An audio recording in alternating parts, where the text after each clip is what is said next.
আচ্ছা, তোমরা কি জানো পহেলা বৈশাখ কবে? পয়লা বৈশাখ কবে? আমরা তো মুসলিম, একজন মুসলিম হিসাবে পহেলা বৈশাখে আমাদের করণীয়, আমরা কি করব? আমরা কি করব? আমরা সবাই হলো কি আল্লাহ তাআলার বান্দা, আমরা সবাই, আর আমাদের জীবন চলবে কোরআন এবং সুন্নাহর ভিত্তিতে। আমরা জীবন পরিচালিত করব কিভাবে? কোরআন এবং সুন্নাহকে অনুসরণ করে।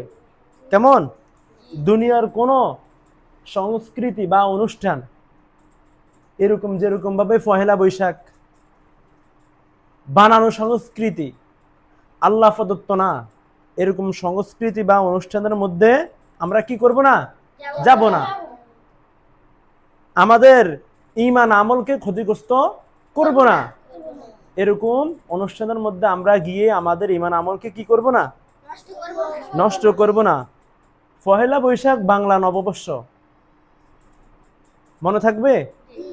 কিন্তু এখানে অনেক জায়গায় এমনও হয় গান বাজনা হয়। গান বাজনা হারাম না? গান বাজনা হারাম। এখানে এমনও হয় বেহায়াপনা, নারী পুরুষের অবাধ মেলামেশা, এমন হয় কিনা?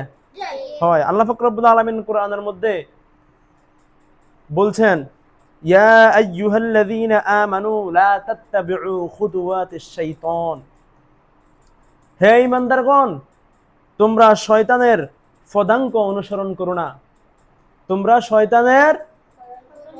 তোমরা শয়তানের রাস্তাকে অনুসরণ করো না। আল্লাহ পাক রব্বুল আলামিন কোরআনের মধ্যে বলছেন। এবং আল্লাহ পাক রব্বুল আলামিন আরো একটা জায়গার মধ্যে বলেন, ওয়ালা তাআওয়ানু আলাল ইসমি ওয়াল উদওয়ান, পাপ এবং সীমা লঙ্ঘনের কাজে একে অপরকে সাহায্য করো না। এই কাজের মধ্যে পহেলা বৈশাখের দিন যদি আমরা অনুষ্ঠানের মধ্যে যাই, তাহলে যে মূলত এই অনুষ্ঠানটা, যারা যারা মূলত যেখানে অনুষ্ঠানটা করতে আছে ওই জায়গার মধ্যে আমরা যাওয়া মানে কি তাদেরকে কি করা? সাহায্য করা। সাহায্য করা না? আমরা যাব এরকম অনুষ্ঠানের মধ্যে? আমরা যাব? আমরা যাব না ইনশাআল্লাহ। তাহলে এমন দিনে আমাদের করণীয় কি? হারাম, একজন মুসলিম হিসাবে হারাম এবং অশ্লীলতা থেকে আমরা বিরত থাকব এবং নামাজ কায়েম করব। আল্লাহ তাআলার যত হুকুম আহকাম আছে, বিধিবিধান আছে, সেগুলো আমরা কি করব? মেনে চলব। কেমন? নতুন বছর যখন শুরু হবে তখন একজন মুমিনের উচিত সে নিজেকে তওবা করা, আল্লাহ তাআলার কাছে নিজেকে কি করা? তওবা করা। তার অতীত যেই বছরটা চলে গেছে ওই বছরের কথা মনে করে, ওই বছরে সে যা যা করলো সেগুলো মনে করে আল্লাহ তাআলার কি কাছে কি করা?